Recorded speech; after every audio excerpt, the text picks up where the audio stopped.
Current સિનારીઓમાં છે ને અમારો વ્યૂ માર્કેટ ઉપર થોડો કોશિયસલી ઓપ્ટિમિસ્ટિક વ્યૂ છે. એટલે એનો મિનિંગ એવો કે નિયર ટર્મ માર્કેટ નથી ખબર પડતી એકચ્યુઅલી કઈ બાજુ જશે માર્કેટ તમારું, પણ મીડિયમ ટુ લોંગ ટર્મ વાત કરીએ ને તો માર્કેટ બહુ જ પોઝિટિવ લાગે છે. આપણે ખાલી અત્યારે ઇન્ડિયન માર્કેટની જ વાત કરીએ, ઇન્ડિયન કન્ટેક્સમાં વાત કરીએ ને તો માર્કેટ બહુ જ પોઝિટિવ લાગે છે અમને. એના છે ને 3-4 ફેક્ટર છે કેમ પોઝિટિવ લાગે છે, અને પછી તમને કહીશ કે માર્કેટમાં કરન્ટલી અમે કોશિયસ કેમ છીએ. પોઝિટિવ એટલે લાગે છે માર્કેટની અંદર કે એક તો ગ્લોબલ સિનારીઓમાં વાત કરીએ ને તો લિક્વિડિટી, એબન્ડન્ટ લિક્વિડિટી અત્યારે ગ્લોબલ સિસ્ટમમાં છે. એટલે આજે છેલ્લા 1.5-2 વર્ષમાં પેન્ડેમિક જ્યારથી ગ્લોબલમાં કોરોના વાયરસ ને આ બધું થયું ત્યારથી ઇકોનોમીને સ્ટેબલ કરવા સેન્ટ્રલ બેન્કોએ જે કરન્સી પ્રિન્ટ કરી છે ને, એટલે આ બધા ઇઝી મની છે. એ ગ્લોબલી એટલી બધી લિક્વિડિટી છે અત્યારે સિસ્ટમની અંદર, એના કારણે છે ને તમારું માર્કેટ, કેમ કે ઇઝી મની છે ને એટલે ઇઝી મની જ્યાં ઓપોર્ચ્યુનિટી હશે ને ત્યાં ગાડી એ ફ્લો થશે.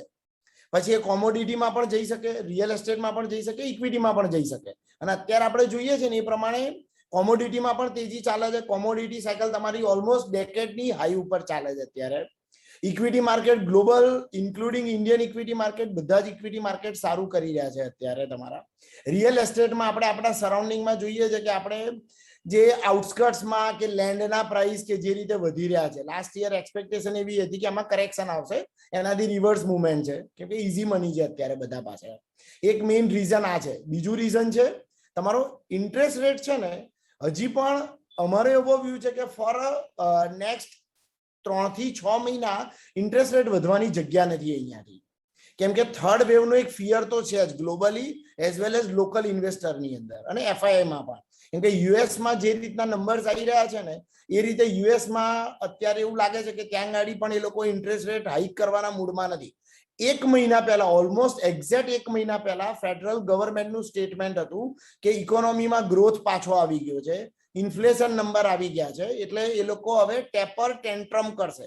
ટેપરિંગ મીન્સ એ લોકો લિક્વિડિટી થોડીક વિથડ્રો કરશે. આટલી બધી કરન્સી પ્રિન્ટ થઈ છે પણ વિધિન 15 ડેઝ એ લોકો એમનું સ્ટેટમેન્ટ, જ્યારે એ લોકોની જેક્સન હોલ મીટિંગ હતી એમાં એ લોકોએ રિવર્સ કરવું પડ્યું સ્ટેટમેન્ટ કે ભાઈ ના, જે રીતે થર્ડ વેવ આવી રહ્યો છે એ રીતે નિયર ફ્યુચરમાં તો લિક્વિડિટી ટાઇટનિંગની કોઈ સ્કોપ દેખાઈ નથી રહ્યો અત્યારે. એટલે એ લોકો પણ અત્યારે લિક્વિડિટી સ્ક્વીઝ કરવાના કે વિથડ્રો કરવાના મૂડમાં નથી. એટલે જો ગ્લોબલ ગ્રોથ એન્જિન યુએસ જો તમારું લિક્વિડિટી મેન્ટેન કરશે તો ગ્લોબલ સિસ્ટમની અંદર લિક્વિડિટી, ઇનફ લિક્વિડિટી મેન્ટેન થશે. ત્રીજું રીઝન છે કે જે લાસ્ટ યર જે કોરોના પેન્ડેમિક જ્યાંથી સ્ટાર્ટ થયો છે, એપી સેન્ટર જે ચાઇના જે છે એના કારણે ગ્લોબલ ઇન્વેસ્ટરમાં એક ડિસઅપોઇન્ટમેન્ટ છે. ઓવર એન્ડ એબોવ શું થયું એ લોકોએ કે ચાઇનાએ 1.5 months બેક એ લોકો એક પોલિસી ડિસાઇડ કરી કે જે એજ્યુકેશન સેક્ટરના સ્ટાર્ટઅપ જે છે એ લોકોએ પ્રોફિટ નહીં કરવાનો. એટલે આજે આપણે જેમ બાયજૂસ ઇન્ડિયામાં વાત કરીએ, બાયજૂસની અંદર તો ગવર્મેન્ટ એવું કે ઇન્ડિયન ગવર્મેન્ટ કે ભાઈ બાયજૂસે ઇન્ડિયામાં બિઝનેસ કરવાનો પણ પ્રોફિટ નહીં કરવાનો. હવે આજે કોઈ પણ બાયજૂસમાં જે ઇન્વેસ્ટરોએ ઇન્વેસ્ટ કર્યા હોય કે બાયજૂસના પ્રમોટર પોતે, કોઈ પણ માણસ બિઝનેસ કરે તો પ્રોફિટ કરવા માટે કરે, ગવર્મેન્ટ એને કંટ્રોલ ના કરી શકે. એના કારણે યુએસ અને ગ્લોબલ ઇન્વેસ્ટરોની અંદર એક ફિયર ગણો કે ડિસઅપોઇન્ટમેન્ટ ગણો કે એંગર ગણો, એક એવું ક્રિએટ થયું છે કે ભાઈ ચાઇનીઝ ગવર્મેન્ટ ગમે ત્યારે ગમે તે સેક્ટર ઉપર જો આવી રીતે કંટ્રોલ કરવાના હોય તો પછી અમારી પ્રોફિટેબિલિટી કે કેશ ફ્લો કે અમે ક્યારે બિઝનેસમાંથી બ્રેક ઇવન થઈશું એ કોઈ નંબર્સની કોઈ વેલ્યુ રહેતી નથી આની અંદર. એના કારણે શું થયું કે ચાઇના +1 સ્ટ્રેટેજી ગ્લોબલી એડોપ્ટ થઈ રહી છે. એટલે આજે અમારા પર્સનલ લીડર કેરના ક્લાયન્ટમાં વાત કરીએ તો સર્ટેન ક્લાયન્ટ્સ અત્યારે ડિફેન્સમાં એની અંદર એ લોકો સપ્લાય કરતા હોય છે ઇક્વિપમેન્ટ્સ, જે અત્યાર સુધી એમના જે ક્લાયન્ટ્સ હતા કે યુએસના ક્લાયન્ટ કે યુરોપના ક્લાયન્ટ હતા એ અત્યાર સુધી મેજર બિઝનેસ ચાઇના સાથે કરતા હતા. હવે એ જ ક્લાયન્ટની અંદર અત્યારે એમનું એવું કહેવું છે કે મેજોરિટી ક્લાયન્ટ હોય એટલે યુરોપના ક્લાયન્ટ હોય તો એમનું એવું કહેવું છે કે ક્લિયર કટ બોયકોટ કરેલો છે. ચાઇનાથી એક રૂપિયાનો એ લોકો બિઝનેસ નથી કરી રહ્યા અત્યારે. અને જે અમારા જે ક્લાયન્ટ જે છે જે 2019 સુધી 70% ડોમેસ્ટિક બિઝનેસ કરતા હતા અને 30% એ લોકો ઓવરસીઝ બિઝનેસ એટલે એક્સપોર્ટ કરતા હતા. હવે એ લોકોનો 80% એક્સપોર્ટ બિઝનેસ છે, 20% ઇન્ડિયન બિઝનેસ છે અત્યારે એ લોકોનો. અને બિઝનેસ પણ મલ્ટીફોલ્ડ ગ્રો થયો કેમ કે ઓર્ડર બુક એ લોકોની મોટી થઈ ગઈ છે અત્યારે હવે. એટલે આ બધી થિયરીના કારણે આપણે જોઈએ છે કે ઇન્ડિયાની અંદર અત્યારે બહારથી ઇન્વેસ્ટમેન્ટ પણ ઘણા આવી રહ્યા છે. એફડીઆઈ ઇન્વેસ્ટમેન્ટ આવી રહ્યા છે, એફપીઆઈ માં ઇન્વેસ્ટમેન્ટ આવી રહ્યા છે, એફઆઈઆઈ ઇન્વેસ્ટ કરી રહી છે. અત્યારે છેલ્લા 3-4 દિવસના નંબર જોઈશું ને આપણે, તો એફઆઈઆઈ કોન્સ્ટન્ટલી 1000 કરોડ પ્લસ નું બાઇંગ કરી રહી છે ઇન્ડિયાની અંદર. એક્ઝેક્ટ 15-20 ડેઝ બેક જ્યારે આજે અફઘાન અને તાલિબાન વાળો જે ઇસ્યુ ચાલતો હતો ને, એ પીરિયડની અંદર છે ને માર્કેટમાં પણ થોડુંક એક માઇનોર નાનું કરેક્શન બ્રોડર માર્કેટમાં હતું. એટલે તમારો નિફ્ટીની અંદર ગણીએ તો 5-1% હતું, પણ મિડ કેપ સ્મોલ કેપમાં 12-15% કરેક્શન હતું. એટલે એક પરસેપ્શન એવું બની ગયું હતું કે આ કરેક્શન ઓનલી બીકોઝ અત્યારે જીઓપોલિટિકલ રિસ્ક છે, એના કારણે એફઆઈઆઈ થોડીક પૈસા વિથડ્રો કરી રહી છે, એ રીઝન હતું. કેમ કે એ પીરિયડમાં એફઆઈઆઈ નું સેલિંગ પણ હતું. પણ એકચ્યુઅલ રીઝન એવું હતું કે એફઆઈઆઈ ને ચાઇનાથી એક્ઝિટ કરવું છે, હવે ચાઇનાનું વેટેજ રિડ્યુસ કરવું છે. હવે એ લોકો શું કરતા હોય છે નોર્મલી, કે એ લોકો ઇમર્જિંગ માર્કેટના ઇન્ડેક્સમાં પૈસા ઇન્વેસ્ટ કરે એફઆઈઆઈ, જ્યાંથી એ લોકો ચાઇના, ઇન્ડિયા, વિયેતનામ, ઇન્ડોનેશિયા બધા માર્કેટની અંદર એક્સપોઝર લઈ શકે. હવે એ લોકોને જો ચાઇનામાંથી એક્ઝિટ કરવી હોય કે રિડ્યુસ કરવું હોય તો એટલું ચાઇના સેલ ના કરી શકે, કેમ કે એ લોકો ઇન્ડેક્સ ETF બાય કર્યા છે. એટલે એ લોકોને શું કરવું પડે, મોર્ગન સ્ટેનલી ઇમર્જિંગ માર્કેટ ઇન્ડેક્સમાં એ લોકોએ સેલ કર્યું, ETF નું સેલિંગ કર્યું, હેવી સેલિંગ કર્યું. એના કારણે એ બધા ઇમર્જિંગ માર્કેટમાં એ પીરિયડમાં કરેક્શન આવ્યું. એટલે આપણને એવું હતું કે ભાઈ આ જીઓપોલિટિકલ રિસ્કના કારણે છે, પણ એ પાછો એલાઇન થવાનું હતું. અને એ અમારો વ્યૂ એવો હતો કે વિધિન નેક્સ્ટ 1.5 મંથ્સ એ પૈસા ઇન્ડિયાની અંદર એલોકેશન વધી જશે. અને અત્યારે આપણે જે નંબર જોઈ રહ્યા છે ને, ઓનલી બીકોઝ ધેટ કે એ લોકોએ હવે પૈસા વિડ્રો કરી લીધા છે, હવે રીઅલોકેટ કરે છે, તો ઇન્ડિયાનું જે 5% વેટેજ હતું એ હવે 7% કે 8% વેટેજ થઈ જશે ઇન્ડિયાનું. હવે ચાઇનાનું એ લોકો વેટેજ રિડ્યુસ કરી રહ્યા છે, એટલે પણ ઇન્ડિયાની અંદર અત્યારે આપણે ફ્લો જોઈ રહ્યા છે. પાંચમો પોઈન્ટ એવો છે કે કરંટ સિનારીઓમાં ખાલી આપણે એફઆઈઆઈ ની વાત કરીએ ને, ડોમેસ્ટિક ફંડની આપણે વાત નથી કરતા કે જે સાઇડલાઇન ઉપર છે, ખાલી એફઆઈઆઈ ની વાત કરીએ ને તો એ લોકો ઇન્ડિયાની અંદર $1 ટ્રિલિયન ઉપર અત્યારે કેશ ઉપર બેઠા છે ઇન્ડિયામાં ઇન્વેસ્ટ કરવા માટે. હવે જે દિવસે આ પૈસા ઇન્ડિયાની અંદર એન્ટર થશે અને ધીરે ધીરે થઈ રહ્યા છે અત્યારે, તો તમારા માર્કેટની અંદર મેજર કરેક્શન નહીં આવે. માર્કેટ તમારું થોડુંક સાઇડવે મુવમેન્ટ કરે અથવા તો બુલ માર્કેટ કરેક્શન 5-10% આવી શકે. થોડું ઘણું ડોમેસ્ટિક પ્રોફિટ બુકિંગ આવે કે એવું કંઈ પણ આવે ને, તો એના કારણે તમારે આવી શકે. એટલે આ બધા પેરામીટર્સ ઉપર આપણે જોઈએ ને તો આપણું માર્કેટ બહુ જ એટ્રેક્ટિવ લાગે છે હજી પણ. અને લિક્વિડિટી ફ્રન્ટ, બીજું આપણા જે second quarter of calendar year અને ફર્સ્ટ ક્વાર્ટર ઓફ ફાઇનાન્શિયલ યરના અર્નિંગ્સ જોઈએ ને, તો અરાઉન્ડ 4,500 થી 5,000 કંપનીના જે અર્નિંગ્સ આવ્યા છે ને, ઓન એન એવરેજ બધી કંપનીઓના અર્નિંગ સ્ટ્રીટ એક્સપેક્ટેશન કરતા સારા આવ્યા છે. થોડીક તમે જોયું તો ડિસ્ક્રિશનરી સ્પેન્ડિંગ વાળી કંપનીઓ જે છે ને, કે જે સેકન્ડ વેવની થોડીક ઇમ્પેક્ટ હતી, એપ્રિલ મે ની અંદર સર્ટેન પાર્ટ્સ ઓફ ઇકોનોમી આપણા ક્લોઝ ડાઉન હતા, એના કારણે એ પીરિયડની અંદર તમારે એ લોકોના સેલ્સ નંબર થોડાક ઓછા થયા હતા. એટલે ઓટો સેક્ટર છે કે આજે તમારે લક્ઝરી ગુડ્સ છે, એ બધાની અંદર થોડુંક સ્લો ડાઉન હતું. તો એના નંબર્સ કમ્પેરેટિવલી પણ સ્ટ્રીટ એક્સપેક્ટેશન હતું કે ભાઈ આ પીરિયડમાં નંબર સારા નથી જવાના, એટલે એ પ્રમાણે આવ્યા છે. અધરવાઇઝ નિફ્ટીનો જે અર્નિંગ ગ્રોથ આવ્યો કે ઓવરઓલ જે BSE 500 ની કંપનીઝના જે અર્નિંગ ગ્રોથ આવ્યા છે ને, એ above street expectation earning growth છે. એટલે એક ગ્રોથ એક્સપેક્ટેશન અર્નિંગ્સની એવી બિલ્ડ થઈ છે કે આ ફાઇનાન્શિયલ યરના ક્લોઝિંગમાં, એટલે બાય માર્ચ, હવે આપણે સેકન્ડ ક્વાર્ટરના અર્નિંગ્સ આવશે હજી, એટલે ટોટલ 3 ક્વાર્ટરના અર્નિંગ્સ બાકી છે. એવરેજ નિફ્ટીની કંપનીનો અર્નિંગ ગ્રોથ 35% નો આવશે તમારે. હવે જો આ એક્સપેક્ટેશન પ્રમાણે તમારો જો અર્નિંગ ગ્રોથ આવે નિફ્ટીની અંદર, તો અત્યારના સિનારીઓમાં તમારું માર્કેટ આપણે ટ્રેલિંગ અત્યારે અરાઉન્ડ 30 ના PE ઉપર ટ્રેડ થાય છે. અને જો 30 થી 35% જો અર્નિંગ ગ્રોથ આવી જશે ને, તો આ જ માર્કેટ તમારું, કેમ કે તમારા ડિનોમિનેટર મોટો થઈ ગયો તમારો, તો આ જ માર્કેટ તમારું 25 થી 26 ના PE ઉપર થઈ જશે, જે રીઝનેબલ વેલ્યુ ઉપર, કેમ કે છેલ્લા 7 વર્ષમાં એવરેજ માર્કેટનો PE 22 થી 24 ની વચ્ચેનો રહ્યો છે. એટલે રીઝનેબલ વેલ્યુએશન ઉપર તમારું માર્કેટ આવી જશે. પણ આ એક એક્સપેક્ટેશન છે, એટલે એને અત્યારે આપણે ફેક્ટર કરી ના શકાય. કોઈ કારણસર થર્ડ વેવની ઇમ્પેક્ટ આવે તો અર્નિંગમાં ડિસઅપોઇન્ટમેન્ટ આવી શકે. સેકન્ડ વેવમાં આપણે જોયું છે કે બહુ જ બ્રુટલ સેકન્ડ વેવ હતો, ફર્સ્ટ વેવ કરતા પણ બહુ જ ખરાબ પીરિયડ હતો. આપણે મેડિકલ ઇમરજન્સી પણ જોઈ છે. આપણા ઓલમોસ્ટ બધા નિયર એન્ડ ડિયર વનના ઘરે બધાને કોરોનાની અંદર ક્યાંક ને ક્યાંક બધા ઇમ્પેક્ટ થયેલા છે. તે છતાંય તમારી ઇકોનોમીમાં સ્લોડાઉન નહોતું, કેમ કે ફૂલ ઇકોનોમી લોકડાઉન નથી રહી, તમારી પાર્શિયલ લોકડાઉન હતું. એટલે બિઝનેસીસ બધાના ચાલુ હતા. જ્યાં સુધી તમારા બિઝનેસીસ ક્લોઝ ડાઉન નહીં થાય ને, ત્યાં સુધી તમારા અર્નિંગ્સ નંબર કે ઇકોનોમી ઉપર એની નેગેટિવ ઇમ્પેક્ટ નહીં આવે. અને જે રીતે અત્યારે વેક્સિનેશન ડ્રાઈવ ચાલી રહી છે, અને આપણે જોયું ગઈકાલના મોદી સાહેબની બર્થડેના દિવસે આ લોકોએ 2.5 કરોડ વેક્સિનેશન અને સિંગલ ડે એ લોકોએ કરી, એટલે ઓલમોસ્ટ સિંગાપુરની પોપ્યુલેશન જેટલું વેક્સિનેશન આપણે એક દિવસમાં આપણે એચીવ કર્યું છે. એટલે 80 કરોડ કરતા વધારે લોકો ઓલરેડી વેક્સિનેટેડ થઈ ગયા છે. એટલે શું થશે કે મે બી થર્ડ વેવ કદાચ આવી પણ જશે ને, તો એની બહુ જ ખરાબ ઇમ્પેક્ટ કે આટલી મેડિકલ ઇમરજન્સી જેવી પરિસ્થિતિમાં આપણે નહીં આવીએ.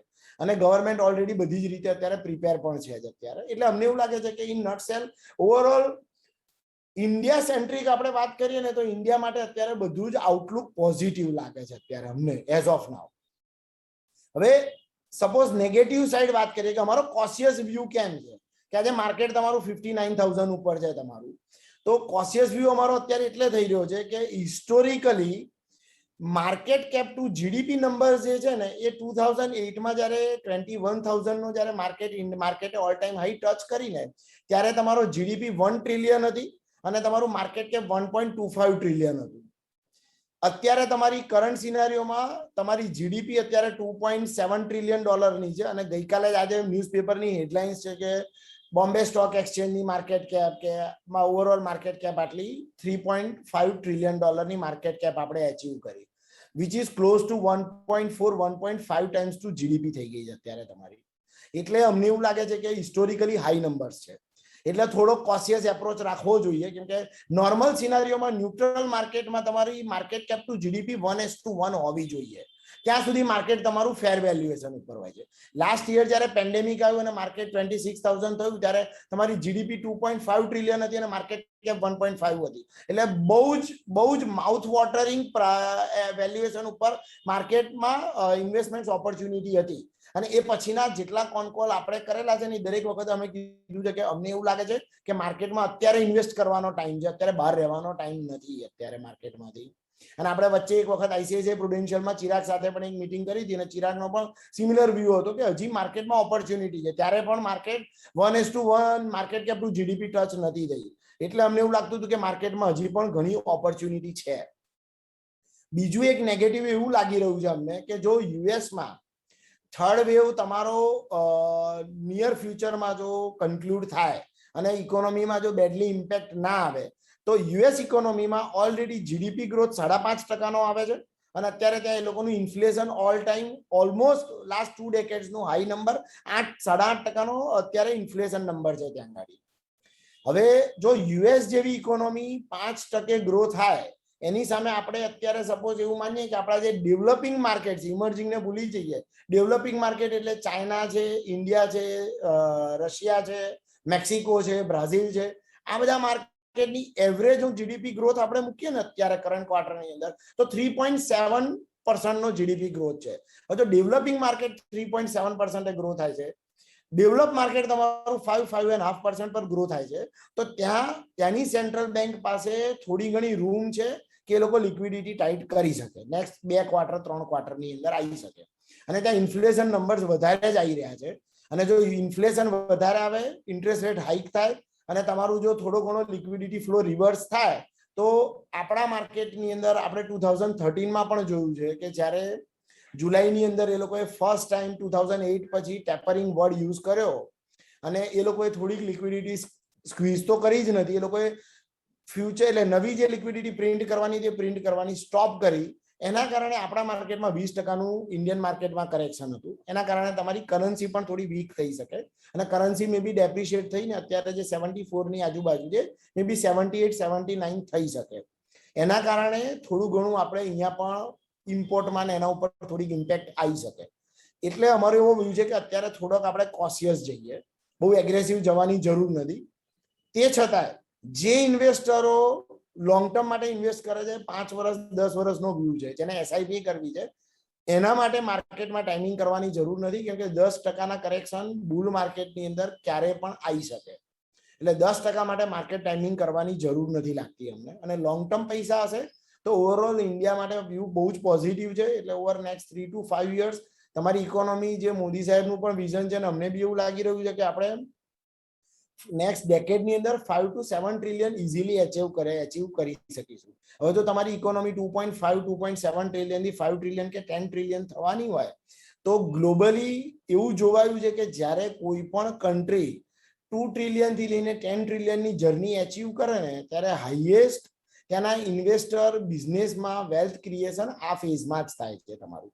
તો આપણા માટે અત્યારે વેલ્થ ક્રિએશન માટેનો ફેઝ છે આવતા 10 વર્ષ માટે.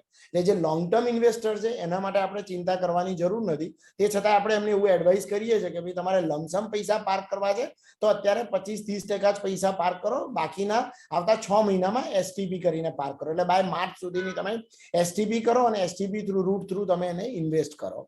અને જે કોશિયસ ઇન્વેસ્ટર છે એના માટે આપણે પહેલેથી જ અમે કહીએ છીએ કે અમને બેલેન્સ એડવાન્ટેજ કેટેગરી માટે બહુ જ કમ્ફર્ટ છે. એને બેલેન્સ એડવાન્ટેજ કેટેગરીમાં જ રાખો, ભલે 3 થી 5 વર્ષના પૈસા હોય, પણ જો ઇન્વેસ્ટર કોશિયસ હોય અને કન્ઝર્વેટિવ ઇન્વેસ્ટર હોય કે એફડી ના પૈસા એ આપણી પાસે લઈને આવતા હોય તો એને બેલેન્સ એડવાન્ટેજ ફંડમાં પૈસા ઇન્વેસ્ટ કરવામાં કોઈ જ વાંધો નથી.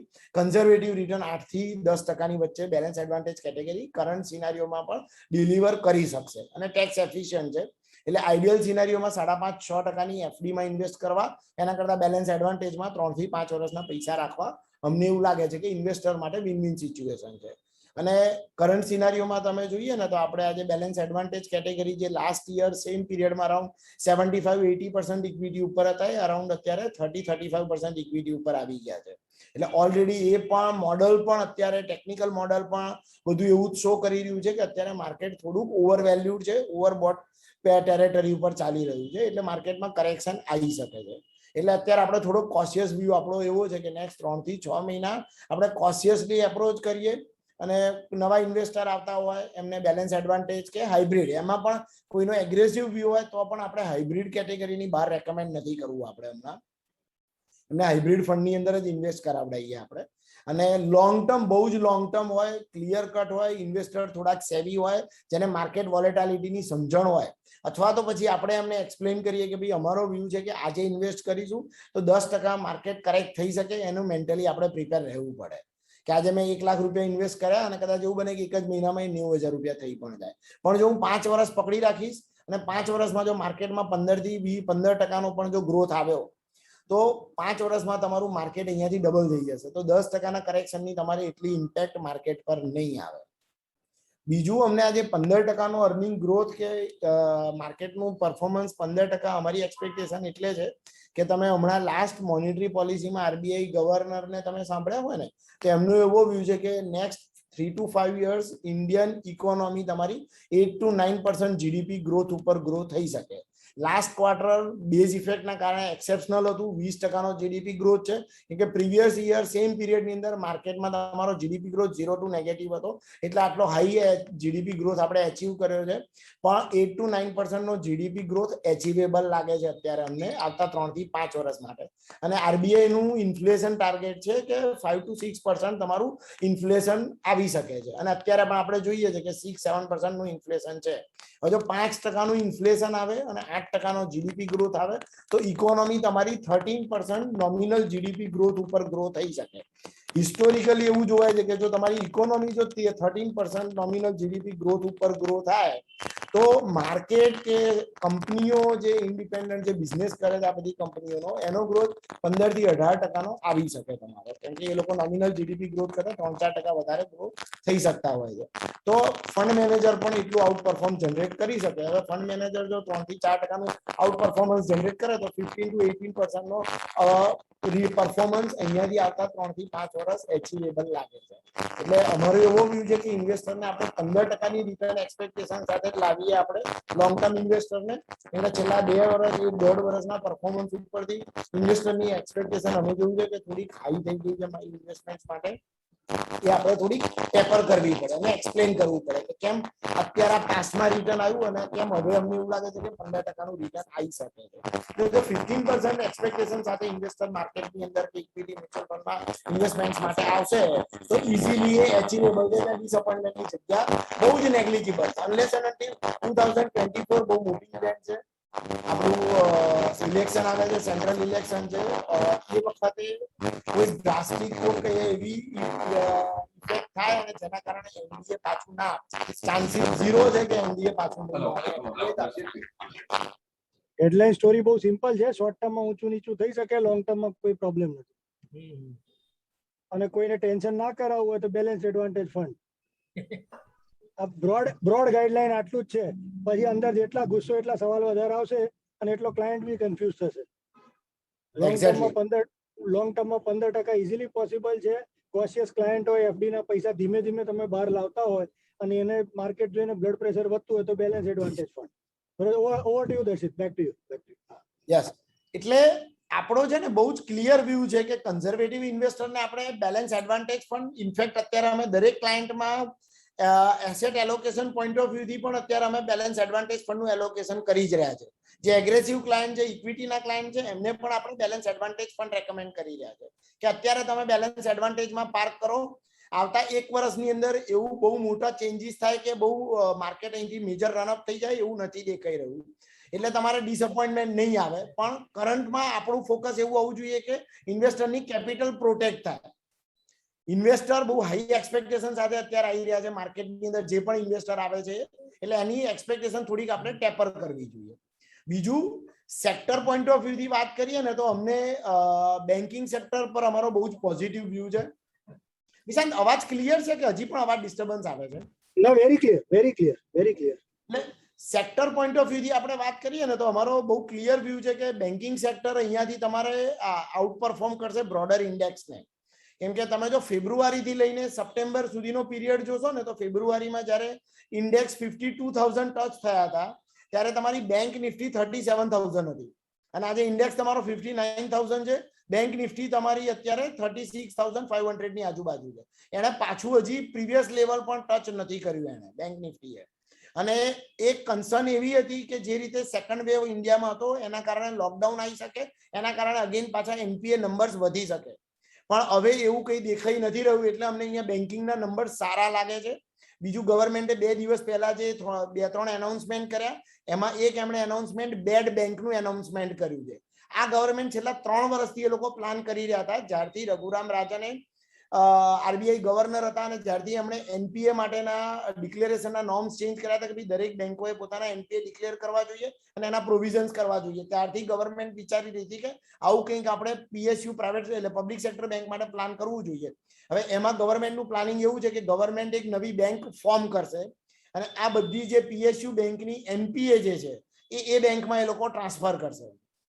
એમાં ગવર્મેન્ટ અરાઉન્ડ 27,000 કરોડથી 35,000 કરોડ ગવર્મેન્ટ ઇન્ફ્યુઝ કરશે.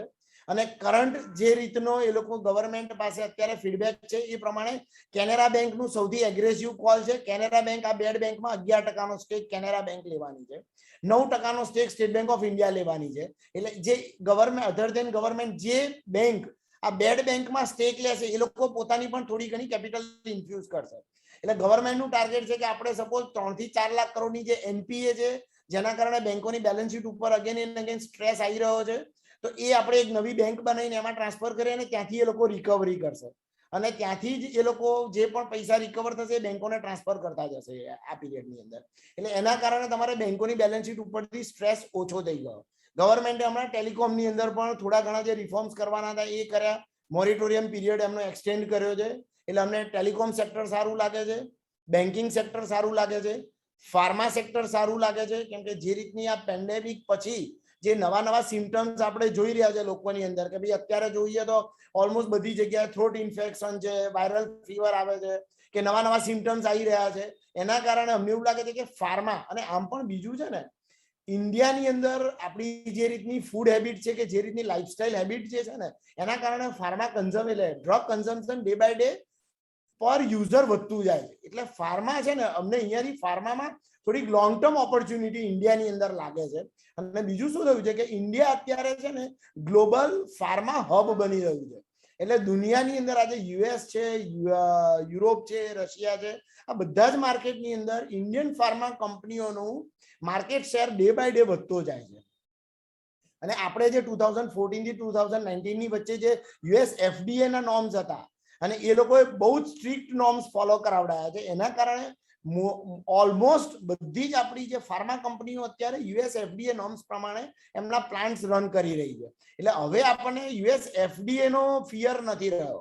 હવે ખાલી ને ખાલી તમે કેટલો માર્કેટ શેર ત્યાં ગેઇન કરી શકો છો એના ઉપર છે. એટલે અમને ફાર્મા ઉપર અમારો બહુ જ પોઝિટિવ વ્યૂ છે કે pharma domestic as well as overseas pharma business અમને બહુ જ સારો લાગે છે. આઈટી બિઝનેસ અહીંયાથી પણ ઘણી જ ઓપોર્ચ્યુનિટી દેખાઈ રહી છે.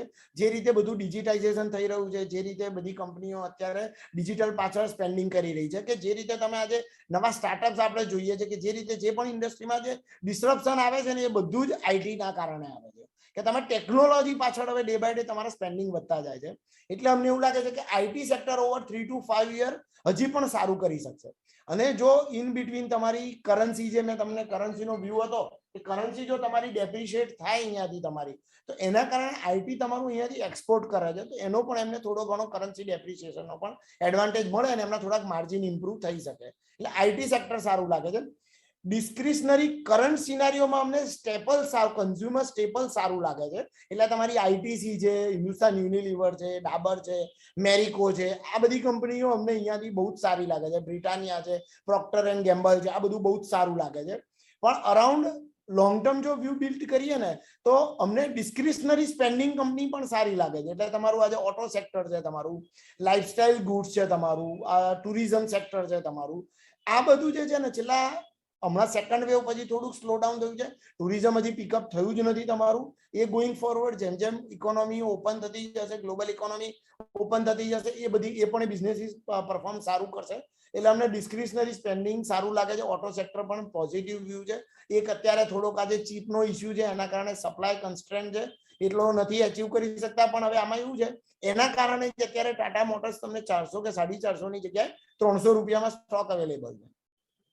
આવો જ્યારે કોઈ ઇસ્યુ હોય ત્યારે જ. અધરવાઇઝ કંપની બ્રોડર વ્યૂ જોઈએ ને તો કંપનીનો પરફોર્મન્સ મારુતિ છે, ટાટા છે, મહિન્દ્રા એન્ડ મહિન્દ્રા છે, સારા લાગે છે. નંબર્સ બહુ જ સારા આવી રહ્યા છે આ બધાની અંદર.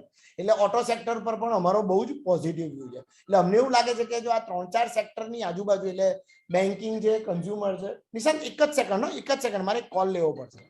શ્યોર.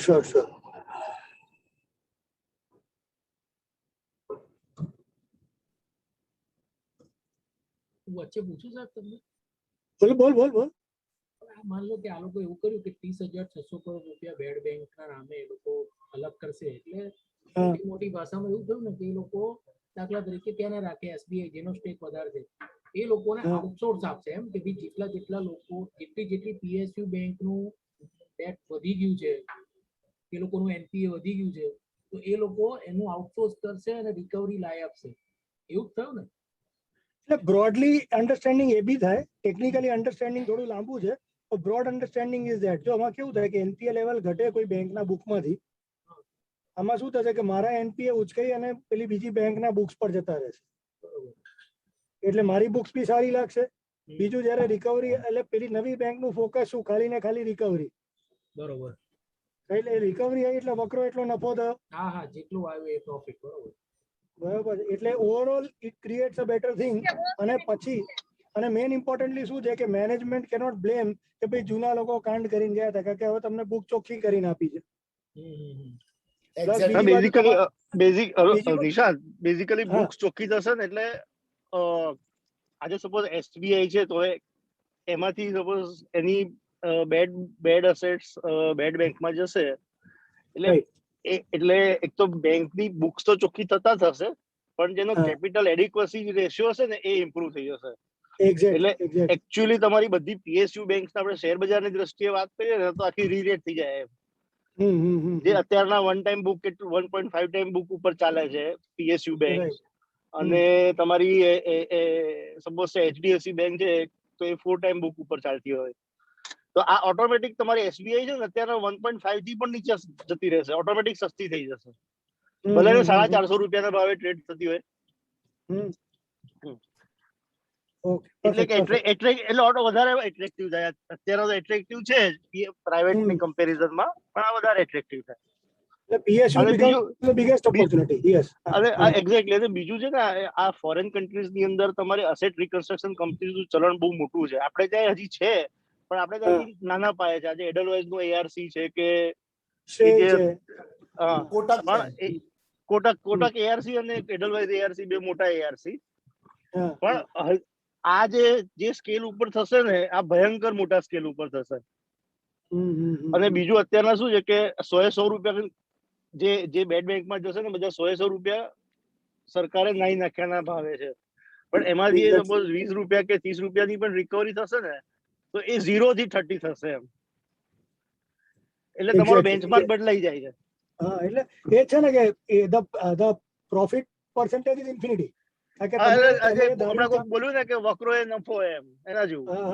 હું જ બોલ્યો એટલે એ જ છે વક્રો એ નફો, કારણ કે your profit expectation is zero. તમે તો આખા પૈસા પાછા આવવાના નથી એમ લખી નાખ્યું છે, અને સડનલી એમાંથી ચલો તમારા જે 50,000 કરોડ આવ્યા કે 1 લાખ કરોડ આવ્યા, it is a complete positive kitty.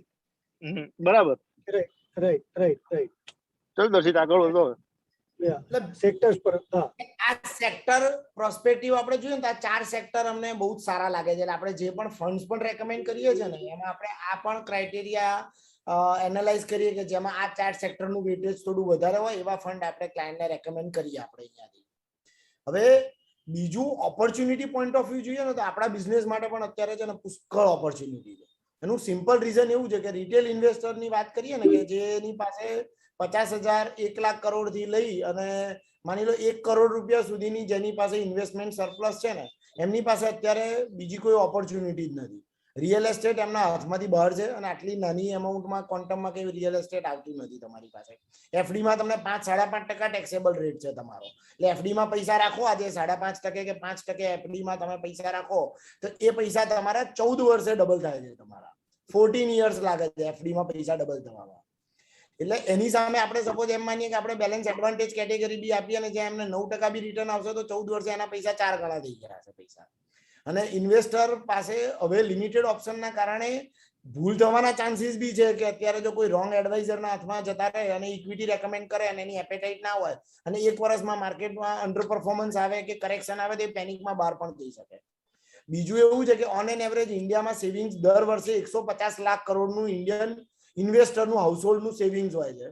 અત્યારે 150 લાખ કરોડની ઉપર બીજા 40 લાખ કરોડ રૂપિયા બીજા ઇન્વેસ્ટરના સેવિંગ્સ એકાઉન્ટમાં પડ્યા છે.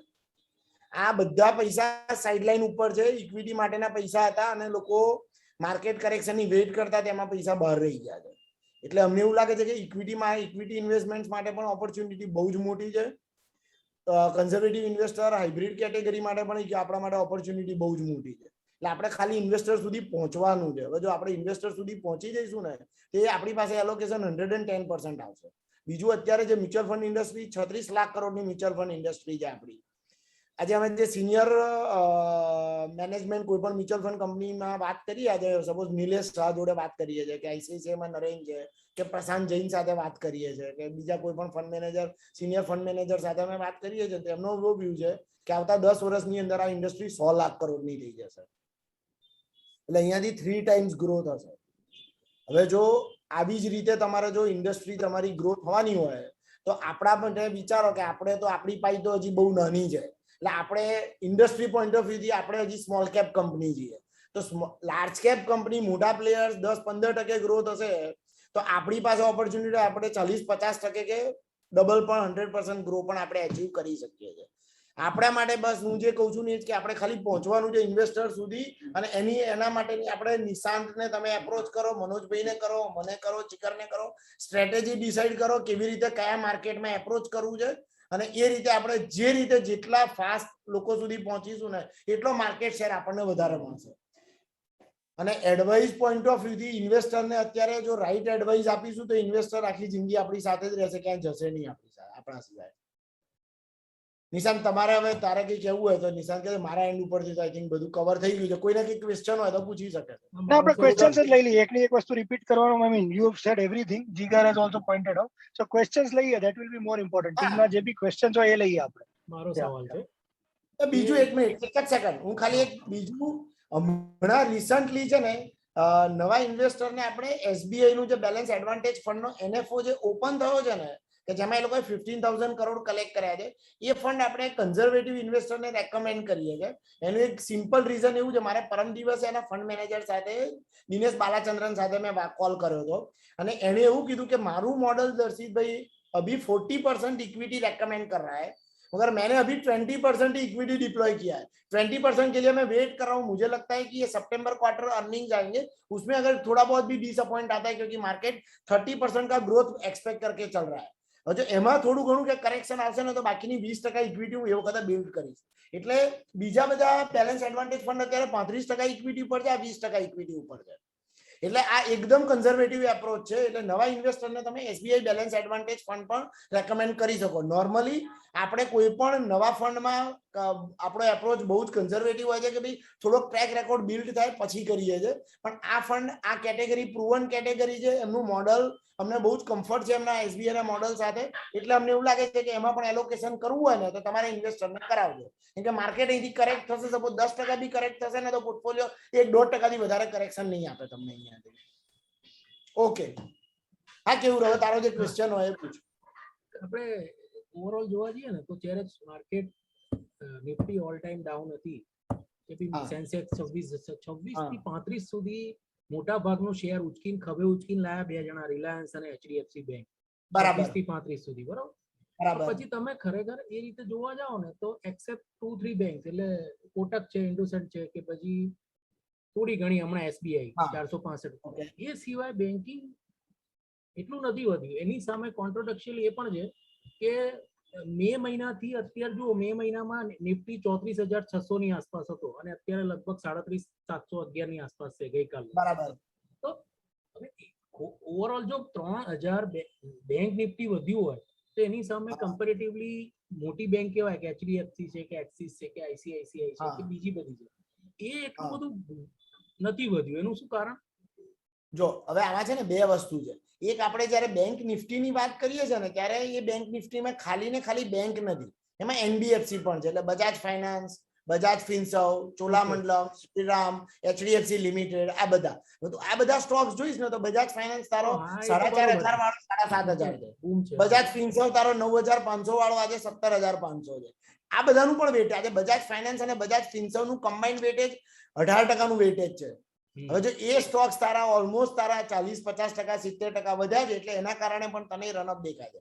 બીજો જે તારો ક્વેશ્ચન છે ને કે ભાઈ કોટક બેંક છે કે એચડીએફસી બેંક છે, આ બેંકો કેમ નથી ચાલી? હવે આપણે એક એનાલાઇઝ કરીએ ને કે પ્રીવિયસ સાયકલ એટલે 2016-17 થી લઈ અને 2020 સુધી કઈ બેંકોએ પરફોર્મ કર્યું હતું કે ભાઈ એચડીએફસી બેંક ચાલી, કોટક બેંક ચાલી, તમારી ઇન્ડસઇન્ડ બેંક ચાલી, તમારો બજાજ ફાઇનાન્સ જેવા સ્ટોક્સ ચાલ્યા. હવે આ બધા સ્ટોક્સ જે છે ને ગ્રોથ સ્ટોક છે. બીજું આ જે બેંકો જે છે ને એ લોકો ખાલી ને ખાલી એમનું ફોકસ છે ને રિટેલ ફોકસ છે, કે એ લોકો રિટેલ લોન ઉપર છે. ત્યારે તમને એચડીએફસી બેંકમાં એવું નહીં જોવા મળે કે એને 5,000 કરોડની કે 1,000 કરોડની કોઈ કોર્પોરેટને લોન આપી હોય. એ કન્ઝર્વેટિવ છે. એ લોકો રિટેલ ઉપર ફોકસ છે. હાઉસિંગ લોન કરશે, 2 વ્હીલર 4 વ્હીલર લોન કરશે, ક્રેડિટ કાર્ડ કરશે, પર્સનલ લોન કરશે. એટલે એ લોકોની બેલેન્સ શીટ ઉપર એની ઇમ્પેક્ટ નથી, કેમ કે એ પીરિયડમાં તમારી ઇકોનોમી સ્ટ્રગલ કરતી હતી, તમારા એનપીએ ના પ્રોવિઝન હતા. એટલે પ્રોબ્લેમ કોને હતો? SBI, ICICI, axis bank, PSU basket, કે જે લોકો ઓલરેડી એ લોકોની બેલેન્સ શીટ ઉપર 50-60% કોર્પોરેટ લેન્ડિંગ હતું. આઈડીએફસી બેંક જેવી બેંક એનું કોર્પોરેટ લેન્ડિંગ બુક બહુ મોટી છે. એ બધામાં સ્ટ્રેસ હતો, કેમ કે ત્યાં જ એનપીએ હતા, ત્યાં જ રિકવરી નથી આવતી. એટલે એ બેંકોએ પરફોર્મ ના કર્યું. ગોઈંગ ફોરવર્ડ અમારો જે બેન્કિંગમાં પોઝિટિવ વ્યૂ છે ને, એમાં અમારો આજે હું નંબર 1, 2, 3 કરું ને તો અમે કોઈ પણ ક્લાયન્ટને વાત કરીએ ને તો અમે એમ કહીએ છીએ કે તમે એસબીઆઈ, આઈસીઆઈસીઆઈ કે એક્સિસ બેંક તમારા ડાયરેક્ટ ઇક્વિટી પોર્ટફોલિયોમાં પણ લેવી હોય ને તો આવતા 3 થી 5 વર્ષ માટે આ ત્રણમાંથી કોઈ પણ બેંક લઈ શકાય તમારે. કેમ કે આ બધી છે ને કોર્પોરેટ ફેસિંગ બેંક હતી. હવે જો આ બેડ બેંક થાય કે એનપીએ ની રિકવરી આવે તો એના કારણે મેજર, કેમ કે આ બધા પ્રોવિઝન કરી કાઢેલા છે. મને યાદ છે ઓક્ટોબર ક્વાર્ટરમાં, સપ્ટેમ્બર ક્વાર્ટરનું એસબીઆઈ નું જયારે રિઝલ્ટ આવ્યું ને 2017 ની અંદર, ત્યારે એસબીઆઈ બેંકનો નફો, આખી બેંકનો ઇન્ડિયાનો નફો 20 કરોડ રૂપિયાનો હતો. બરોબર. હવે એસબીઆઈ નો અમદાવાદની એક બ્રાન્ચ ગણું ને, એ બ્રાન્ચ બી 20 કરોડ પ્રોફિટ કરતી હશે. પણ રીઝન એવું હતું કે એ લોકોએ સામે 18,000 કરોડનું પ્રોવિઝન કર્યું હતું, એનપીએ પ્રોવિઝન. હવે એ જે એનપીએ પ્રોવિઝન કર્યું કે ભાઈ એમણે એસઆર સ્ટીલનું પ્રોવિઝન કરેલું કે ભૂષણ સ્ટીલનું પ્રોવિઝન કર્યું હતું, તો હવે એ બધા પૈસા એ બિઝનેસીસ વેચી ગયા, એ પૈસા પાછા આવી ગયા અમને પાસે. એટલે અહીંયાથી તમારી છે ને બેંક નિફ્ટી પરફોર્મ કરશે. બીજું બેંક નિફ્ટીમાં તમારે ઇન્સ્યોરન્સ સેક્ટર છે, તમારી એસેટ મેનેજમેન્ટ કંપનીઓ છે, હવે તમારી ક્રેડિટ કાર્ડ કંપની પણ એસબીઆઈ ક્રેડિટ કાર્ડ પણ આવી ગઈ છે. આ બધા બિઝનેસીસ જે છે ને આ બધા ઇમર્જિંગ બિઝનેસ છે. તમારી જનરલ ઇન્સ્યોરન્સ કંપની હોય, ICICI લોમ્બાર્ડ જેવી જનરલ ઇન્સ્યોરન્સ કંપની છે, તો આ બધા ભલે અત્યારે એ લોકોનું બેંક નિફ્ટી કે એમાં BFSI સ્પેસમાં વેટેજ ઓછું છે, પણ આવતા 5 વર્ષ 10 વર્ષમાં આ બધાના વેટેજ બહુ મોટા થઈ જશે તમારા. અત્યારે ઇન્સ્યોરન્સ સેક્ટરનું માની લો વેટેજ 5% છે, તો આવતા 10 વર્ષમાં 10% થઈ શકે. તો આ બધા સેક્ટરમાં પણ ઓપોર્ચ્યુનિટી બહુ જ છે. એટલે બ્રોડર સેન્સમાં વાત કરીએ ને એટલે અમને BFSI સ્પેસ એટલે સારી લાગે. આજે આપણે એસેટ મેનેજમેન્ટ બિઝનેસ HDFC છે, UTI છે, નિપોન છે. હવે જો આજે આપણને એવું લાગતું હોય કે આવતા 10 વર્ષમાં બિઝનેસીસ 3 ગણા થઈ જશે, તો તમે એમના પ્રોફિટેબિલિટી એમની તમે જુઓ કે જે લોકોને ઇન્ફ્રાસ્ટ્રક્ચર કે જે ઇન્વેસ્ટ કરવાના છે તો થઈ ગયા છે, એના ઉપર લિવરેજ કરવાનું છે, તો એ લોકોની પ્રોફિટેબિલિટી પણ બહુ જ વધી જશે આ બધામાં. એટલે મલ્ટીપલ વસ્તુ વેચીને પ્રોફિટ એ લોકોનો વધી જશે. એ રીતે વધી જશે, એબ્સોલ્યુટલી વધશે એ લોકોનો. કેમ કે માર્કેટ આજે શું થયું કે આજે ઇન્ડિયામાં માની લો કે અત્યારે ખાલી 3% લોકો જ ઇક્વિટી ઇન્વેસ્ટ કરે છે કે મ્યુચ્યુઅલ ફંડમાં કરે છે. હવે આજ આવતા 10 વર્ષમાં 3/5% લોકો કે 8% થશે, તો તમે જો ક્વોન્ટમ વોલ્યુમ ક્યાં જઈને ઉભું રહી જશે તમારું. એટલે હવે છે ને આપણો આખો બિઝનેસ વોલ્યુમ બિઝનેસ છે. હવે આપણે જેટલા હું જે અગેન એન્ડ અગેન કહું છું કે જેટલા વધારે ક્લાયન્ટને મળશો એટલા પૈસા આવશે ને આવશે. અમારો એક્સપિરિયન્સ એવો છે કે છેલ્લા 3 મહિનાની અંદર અમે જેટલા ક્લાયન્ટને મળી રહ્યા છે ને એટલા ક્લાયન્ટની અંદર એક્ઝિસ્ટિંગ ક્લાયન્ટમાંથી વધારે પૈસા આવે છે, નવા ક્લાયન્ટમાંથી તો પૈસા આવી જ રહ્યા છે. બરોબર. કેમ કે એમની પાસે બધા ક્લુલેસ છે, ઇક્વિટીમાં ઇન્વેસ્ટ થઈ નથી શકતું. અને બીજું તમને કહું, આ જે આખી જે તેજી થઈ ને લાસ્ટ યર થી અત્યાર સુધીમાં, એમાં એવું થયું છે કે ખાલી 2 જ કેટેગરીએ પાર્ટિસિપેટ કર્યું. એક એકદમ જે ફર્સ્ટ ટાઈમ ઇન્વેસ્ટર છે, જે આપણે જોઈએ છે કે ભાઈ દર 3 મહિને 50 લાખ નવા ડીમેટ એકાઉન્ટ ખુલે છે, એ કેવાય ડીમેટ એકાઉન્ટ ખુલે છે, જે લોકો ફર્સ્ટ ટાઈમ KYC કરે છે. એટલે મિલેનિયલ્સ છે કે જેમણે મંદી જોઈ નથી અને એમણે ખાલી તેજી જોઈ છે. અને બીજા એવા લોકો છે કે જે ઇન્સ્ટિટ્યુશનલ છે, કે જે ઇન્સ્ટિટ્યુશનલ ઇન્વેસ્ટરો છે કે જે લોકો સ્માર્ટ ઇન્વેસ્ટર છે, એમણે પૈસા બનાવ્યા છે. HNI વર્ગ, અમારો એક્સપિરિયન્સ અમારા ક્લાયન્ટની લીડર કેરમાં વાત કરીએ ને તો HNI વર્ગ આજે બી અમને ખાલી લીડર કેરના ક્લાયન્ટની વાત કરું, આજે આપણે સપોઝ લીડર કેરમાં જ વાત કરીએ ને તો લીડર કેરના ક્લાયન્ટમાં અમે ફિંગર ટીપ ઉપર કાઉન્ટ કરીએ ને તો બી અરાઉન્ડ 100 કરોડ રૂપિયા એવા પડ્યા છે કે જે ઇક્વિટીના છે અને કોશિયસ વ્યૂના કારણે કે પોતાનો બિઝનેસ એ લોકોનો કમ્પેરેટિવલી એટલો સારો નતો ચાલતો એટલે એ લોકો ઇન્વેસ્ટ ના કરી શક્યા પર્સનલ બાયસીસના કારણે. આપણે કીધું હતું કે ભાઈ અમારો તો બહુ પોઝિટિવ વ્યૂ છે, પણ આજે 100 કરવાના હતા એની સામે એ લોકોએ 10 રૂપીસ ઇન્વેસ્ટ કર્યા છે, 90 આજે પણ કેશ પર છે. એટલે ઓપોર્ચ્યુનિટી બહુ જ હ્યુજ ઓપોર્ચ્યુનિટી છે અત્યારે આપણા માટે. એટલે અમારો બહુ જ ક્લિયર વ્યૂ છે કે માર્કેટ સારું જ લાગે છે. એટલે આપણે એકદમ કન્ઝર્વેટિવ એપ્રોચ સાથે બી ઇન્વેસ્ટર પાસે જઈશું ને તો બી પૈસા તો આવશે જ આપણી પાસે અત્યારે અહીંયાથી. ડેફિનેટલી.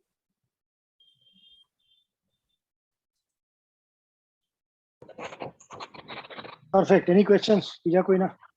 દર્શિતભાઈ દીપક. બોલો સાહેબ. સર આપણે જોયું કે લાસ્ટ ટાઈમ કે 2019 થી આપણે જુનાગઢ ચાલુ કર્યું છે ને 2021 સુધી ટોટલી લોકો પ્રોફિટેબલ છે જ, આપણા જેટલા પણ કસ્ટમર છે, અને 30-35% ગ્રોથ છે, કોઈનો 50% ગ્રોથ છે. બટ કહેવાનો મતલબ એવો છે કે જ્યારે તમે એમ કહો છો કે હમણાંના જે આ 5-6 મહિના, કારણ કે માર્કેટ ઓલ ટાઈમ હાઈ ઉપર છે, 59 ઉપર છે, તો મે બી આપણે કોશિયસ છીએ જ્યારે, તો એવું ન કરી શકાય. અને અત્યારે આપણે એડવાઇસ પણ ગણીએ છીએ કે કોઈ ન્યુ કમર કસ્ટમર આવે તો આપણે એને બેલેન્સ એડવાન્ટેજ આપણે એને સજેસ્ટ કરશું. તો લોકો ઓલરેડી પ્રોફિટેબલ છે તો એ લોકોને આપણે મીન્સ બેલેન્સ એડવાન્ટેજમાં ટ્રાન્સફર ના કરી શકીએ?